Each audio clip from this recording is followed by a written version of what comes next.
All right, folks, buckle up, because what you're watching here isn't just a news segment, it's a crime scene investigation.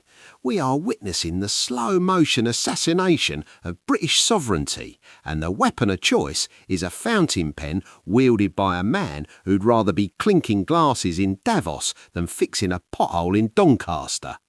We've got a panel here on GB News dissecting Keir Starmer's latest manoeuvre to shackle us back to the European Union, and frankly, the level of treachery on display is enough to make your blood boil. You have the Patriot Adam Brooks speaking for the forgotten majority, and then you have former Labour Minister Bill Rammell, a ghost from the Blairite past, trying to gaslight us into thinking we're the crazy ones for wanting our country back. Pay attention, because the mask is slipping. Let's talk about this. I've got my fantastic panel with me tonight. Journalist and broadcaster Linda Jubilee, pub landlord and activist Adam Brooks, and former Labour Minister Bill Rammell. Welcome to the show, everybody. Adam, I'll start with you. For all intents and purposes, Brexit really wasn't that long ago. People were quite clear. They wanted a cut with Brussels. David Cameron came back from negotiating with the EU with the worst possible deal, which would have kept us in with no voting powers, but a full alignment with the EU. That was rejected by the British people. And what we've got now is Keir Starmer putting in that exact same rejection of that vote. So this is, in my opinion, a complete betrayal of Brexit. Look, Keir Starmer has said in an interview that he prioritises Davos over Westminster. And the reason he said that is where the real power is. These liberal elites want to be governed and in line with European elites. It's a big club. And especially with Starmer, him and his lawyer mates, they've given away Chagos, our own territory, and they're making us plebs pay for the privilege. Right, this is the most anti-British government of my lifetime. I'm horrified at what this man is doing. People like me voted in 2016 because we was given that right, our democratic right to vote. Keir Starmer wanted a second referendum because he didn't like the way that people like me, how dare we, go against what he believes. And this is what he's doing. He's taken us in via the back door, and it's a stitch-up. Adam Brooks hits the nail right on the head here, and it's crucial we dig deeper into what he's actually identifying. This isn't just about policy differences, this is about a fundamental hatred the ruling class holds for the native population of this island.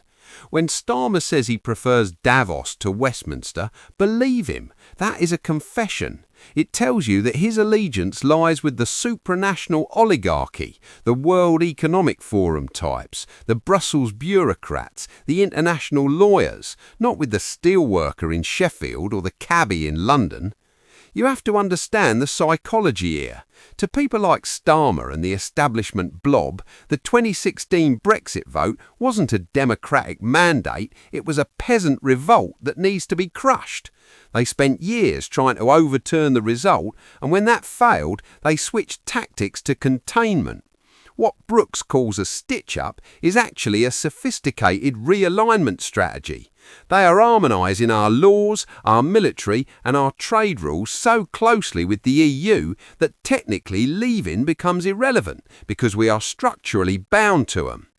Look at the Chagos Island surrender mentioned earlier. That is the litmus test. A government that willingly gives away strategic sovereign territory to a Chinese-aligned power is a government that does not believe in the concept of the nation-state. They see Britain not as a home, but as an economic zone to be managed for the benefit of global capital.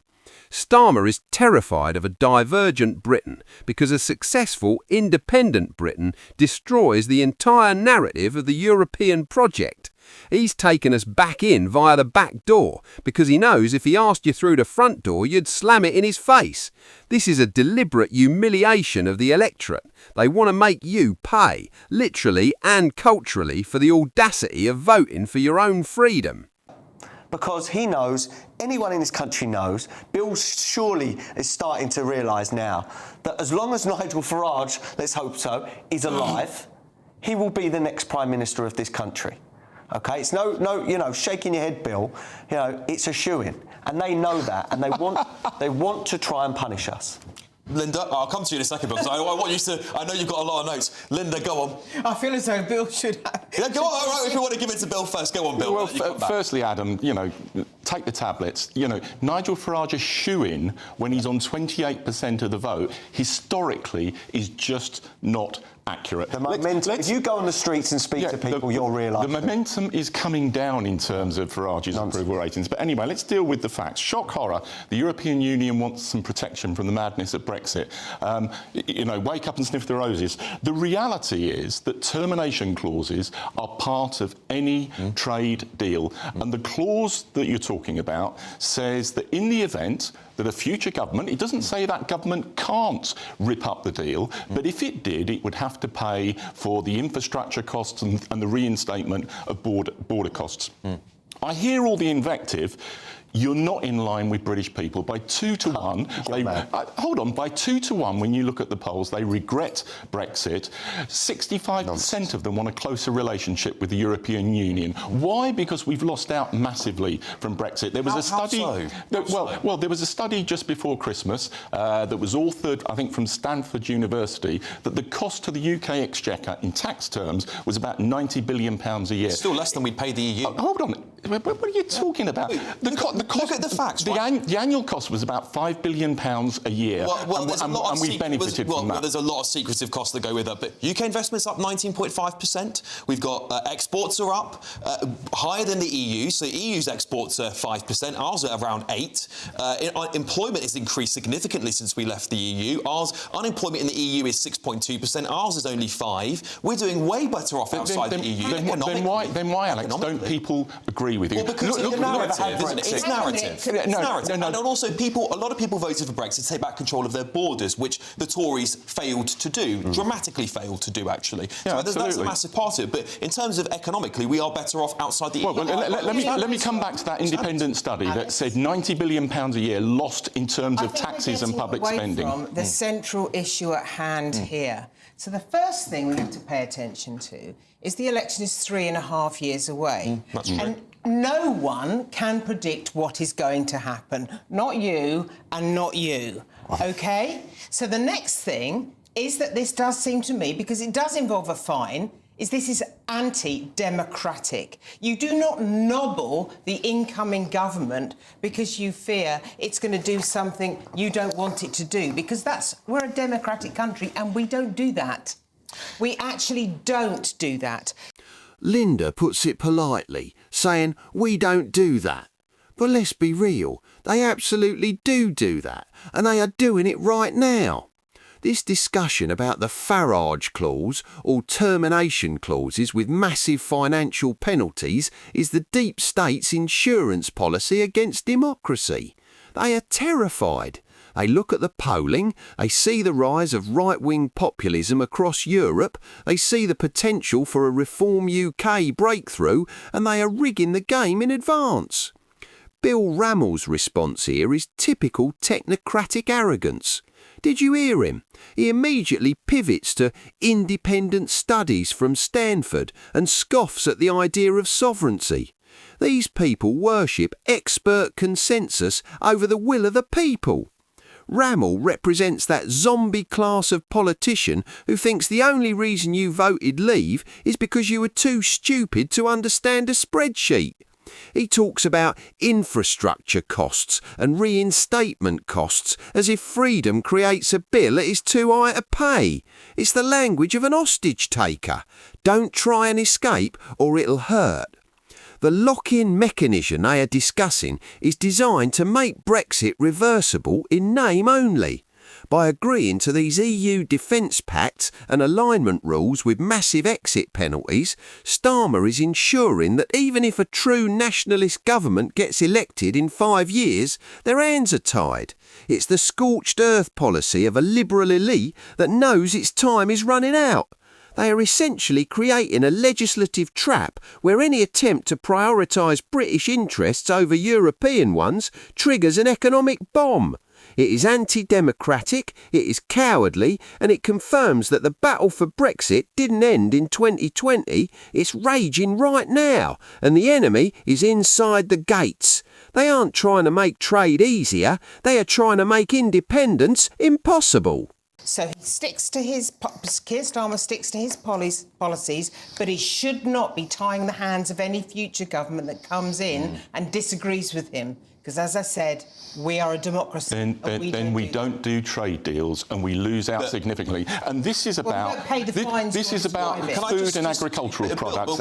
And the estimates are that it would boost trade by 22%. Well, the estimates for the EU stuff have always been actually massively overblown, and their exports are far lower than ours are now outside of them. And the next step we know is customs union, which will destroy all of the trade deals we've done. People voted to leave. That was only 10 years ago. It wasn't 50 years ago. They voted 52 to 48 They still voted to leave. Yeah. It's a democratic right. They wanted to get out of it. They haven't had the Brexit that they voted for. And time again, the Tories refused to implement it, and Labour is now going back on it, right? So I don't think, of course, British people are looking at it going, well, we didn't do anything with it. What was the point, right? Of course they're going to feel that way. And I'm not surprised they do. But they deserve to have what they voted for. If we keep on saying, oh, well, now these polls say this. The polls before Brexit, by the way, showed that overwhelmingly people would have voted to stay in the EU, and what happened? We left. So let's not take polls. If we're not taking election polls, you can't run a government based on what if we're not taking election polls for gospel, we shouldn't be taking polls about the EU for gospel. Alex, you say people are not getting what they voted for. Let's go back. Hold on. It wasn't clear what they were voting for. And let's go back. It was so clear. Hold on. Let's go back to that referendum. Yeah. I remember the Leave campaign saying that if you vote to leave the European Union, you can remain part of the customs union and the single market. That's due to the atrocious deal that was negotiated ultimately by Boris Johnson, was not on the agenda. It wasn't clear what people were voting for. The reality, I think, has been disastrous. Not just my view, that's the view of British people. If you look at the opinion polling evidence. Based on polls, which we've just said we shouldn't take for gospel. How dare us, uneducated common folk vote for freedom, vote for sovereignty? How dare we? The way you're sounding there, Bill, is why we voted out. Because the elites and the politicians of this country treat people like me and the working man or woman as trash. And if we dare to do the opposite of what they want, they punish us, and that is what has happened. Linda, I want to come back to you because I get there's always going to be this Brexit divide between people, right? But my problem with it is that the EU is wanting a lot from us. And we're wanting a lot from the EU. One, Keir Starmer shouldn't be betraying his mandate, which he said he wouldn't be doing all these things. He's now gone and done them. Things that he pledged he wouldn't do. He's gone and done them. I think that's a betrayal for British people. And the EU is hammering us when they're asking us, oh, why don't you come and help defend Greenland? Why don't you cozy up with us instead of America? I do think there's room for some kind of connection and some kind of support when it comes to military strategy. I think that would be completely advisable. With a trade bloc.